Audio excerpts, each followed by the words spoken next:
knowing the CIS community's love of puns and such word games, I'd like to play on the theme of this year's TEDxYouth at CIS and coin the phrase the butterfly affect.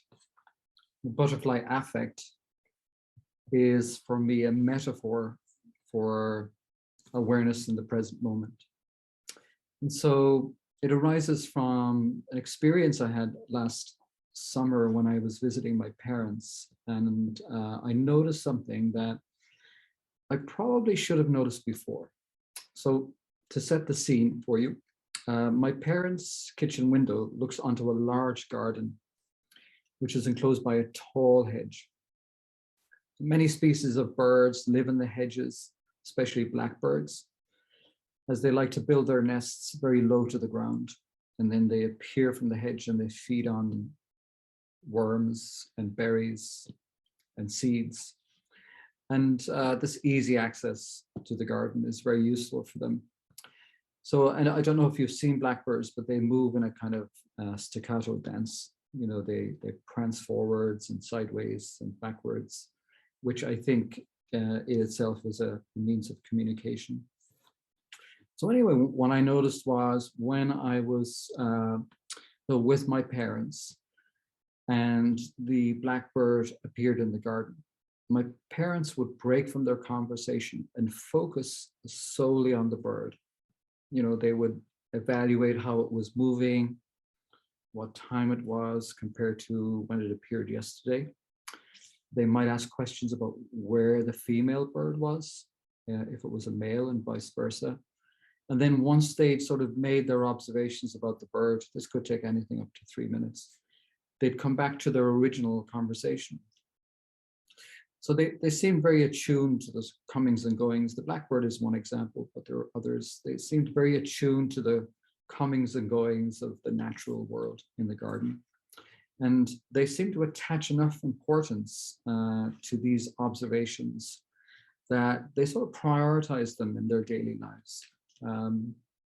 They took their time whenever they observed a bird or something else appear in the garden. So I thought maybe this is something that it was a one-off. Maybe I just happened to be there when they started this conversation, but no, that it was frequent and it was commonplace for them to pause in their conversations to speak at length about nature and the natural world.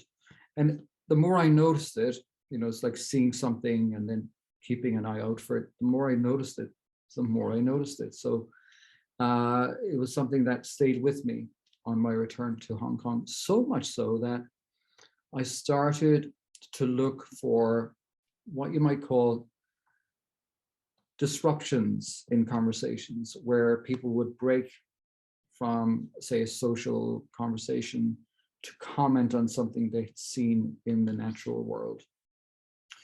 You know, when would this happen? For example, maybe someone is chatting to a friend and they might say, oh yes, this afternoon I was planning to go to Central. Oh, look over there, there's a blue-tailed magpie. And so, you know, I was curious to know what phenomena in the natural world would sort of stop people in their conversational tracks. What would force them to pause and bring their attention elsewhere? And I applied the same question to myself. I wondered, perhaps, maybe this is just because when people have gardens, they're exposed to more that the natural world has to offer. And maybe our urban sort of apartment style living doesn't lend itself to these kinds of observations. You know, we have perhaps, because of the way we live, we spend so much time online. Maybe it is that, you know, we don't have a direct relationship in the way that, again, people with gardens might have, or farmers might have, and so forth. And yet when I speak to other people, I speak to students at school, they say, you know, they express a love for the natural world. They appreciate nature. And I do think that beneath it all, we have that innate connection, something that's almost instinctive within us to appreciate the beauty of nature.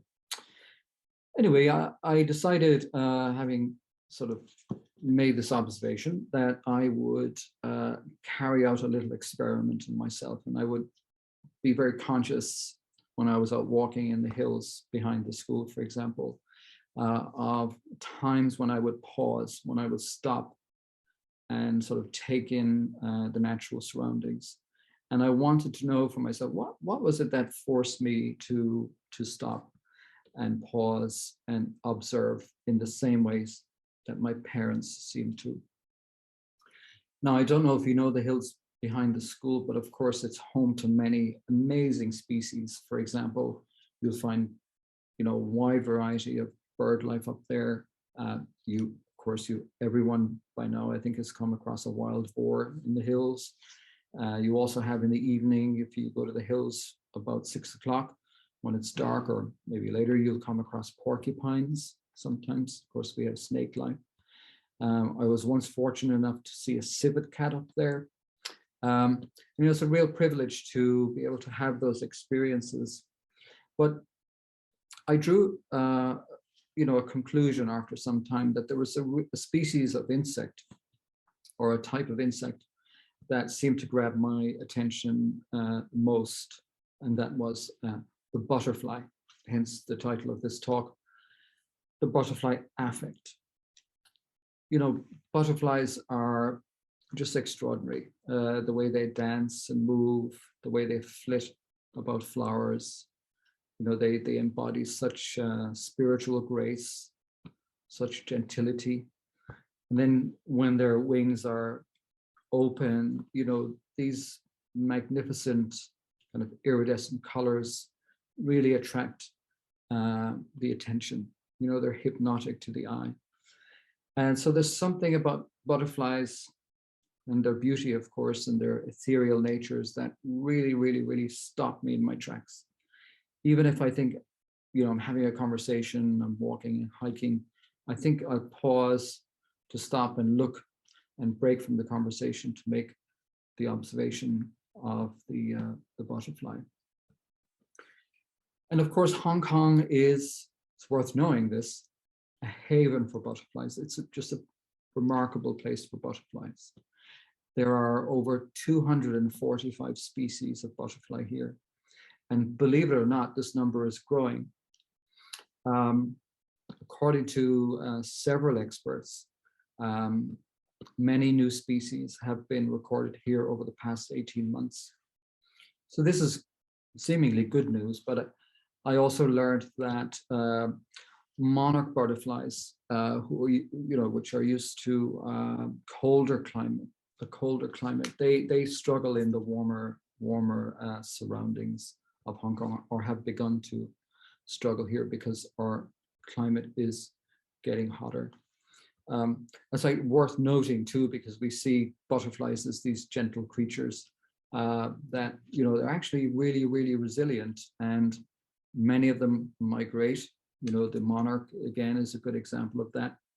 And in its lifetime, the monarch butterfly will travel over 100 miles a day. Imagine that over the course of its life. They really are remarkable creatures. Their colorful appearance, they have this lightness. They have lives that are all too short. They sort of seem to shimmer in a sort of mesmeric way. They're evanescent. They have a kind of vital aesthetic. And then they have a unique life cycle, which I'm sure you've studied at school. And this life cycle gives them, they're almost like a mythical status, all these transformations and metamorphoses. They of course, they're masters and mistresses of camouflage and, again, metamorphosis. So you might want to talk about some of the common species found here. One, species that you'll find out and about. And it's good to be able to recognize them. Here's a blue tiger. You'll see this butterfly quite often. And this butterfly is called the common Mormon. This one is called the peninsular jester. It's very common, very, very common in the hills behind the school. Very prevalent. species, and then this fantastic butterfly called the lime butterfly, because of course it's attracted to citrus plants and like kumquat trees, for example. So butterflies, truly remarkable, truly beautiful, and they're, to my mind, kind of building on the metaphor of how they attract my attention. I see them as being like small traveling cinemas. You know, when they expand their wings, they become like exhibition halls. Their wings are like screens, and which are projected these beautiful images and patterns. They almost demand attention. And in that way, I see the butterfly affect as being drawn into the present moment. Whether it be drawn to butterflies or something else in nature, it's that feeling that you're connecting with nature and that you're focused and concentrating. Also, I think the butterflies challenge us to examine them closely. We tend to see their dominant colors, but very often other patterns and colors are, harder to detect. So they force us to focus and to examine them and to observe them. And so I think the butterfly effect is also, apart from being focused at the present, it's also having the awareness to look for distinctions. You're not looking for the same thing all the time. So it is, for example, the question of asking yourself what you might have missed before. What did you miss before? You can apply that to anything in your day-to-day experience. What is my new awareness today, rather than looking for something that you've seen before. So there's a wonderful Harvard psychologist called Ellen Langer, who's kind of explored this idea of focus and attention. And her lesson to us really is to look for new things in familiar places. And if we do that, if we apply that to our perception and also our learning and our relationships, it means that we become far more open to new information in a way that doesn't require too much work. It just means that you're attentive in the present moment. And that's what I would call the butterfly affect. The idea being, of course, that sometimes familiarity means that we don't pay enough attention to our surroundings. So again, having that metaphor in front of us, the butterfly image, we think about looking for new things, noticing new things is probably the essential message. I think also once you are able to observe and focus and train the mind in this way, your mind won't be caught up in the past or the future. And there's a remarkable writer who might be familiar to some of you called Vladimir Nabokov, who wrote many, many famous novels and a very famous memoir called Speak Memory. And he was a lepidopterist. He studied butterflies from a scientific perspective. And he speaks about this present moment as, especially with vis-a-vis butterflies, as the kind of enjoyment of timelessness, a kind of sense of oneness. And I think this too is an outcome of that type of concentration, that type of attentiveness. It provides, he says, the thrill of gratitude. So gratitude is not necessarily something you intend, it's something that arises from the experience, the relationship you have with something else. So unsurprisingly, I'd like to conclude the talk by, expanding on the beauty of butterflies, since we're talking about such things, and to say, that butterflies feature, of course, strongly in myth and culture. In both Maori and Greek cultures, for example, the butterfly embodies the transformed soul, the many stages of life. Chinese culture, of course, the butterfly is a very prominent symbol of freedom and transient beauty and other related qualities. And you'll be familiar with the legend of the butterfly lovers, Zhu and Liang. who at the end of the story, of course, are transformed into butterflies, stay together and are never ever separated again. In that way, the butterfly is a very romantic image, a romantic symbol. Some of you might be familiar to a very famous passage from a work attributed to the Chinese Taoist philosopher Chuang-Tzu, who was around in the 3rd century BC. And he has a very famous passage in chapter 2 or section 2 of his work, in which he talks about dreaming about a butterfly. And I'd like to sort of use that passage as an illustration of, you know, the idea of paying attention in the moment and also wanting more detail when we observe, looking for more detail when we observe, when we notice things. So this is a rendering of this passage from Chuang-Tzu. Once upon a time, I, Chuang-Tzu, dreamt I was a butterfly, fluttering hither and thither, to all intents and purposes a butterfly. I was conscious only of my happiness as a butterfly, unaware I was Joe.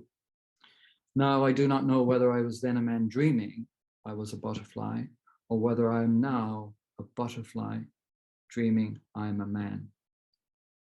So it's a really remarkable passage. We can set aside the kind of philosophical complexities of the passage, which deal with sort of paradox and consciousness, the mystery of consciousness, the nature of dreams. But I want to draw attention, of course, to the butterfly. And I guess one of the things we'd want to say, what would we want to say to Chuang-Tzu?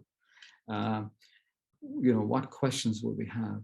And I suppose it's this one, that having considered the butterfly affect and considering the present moment and attentiveness in the present, but also looking for distinctions, also seeking to learn, seeking to build on awareness. I guess we could ask Chuang-Tzu, you know, what were the colors of this butterfly that you dreamt of, or dreamt of you? What species was it?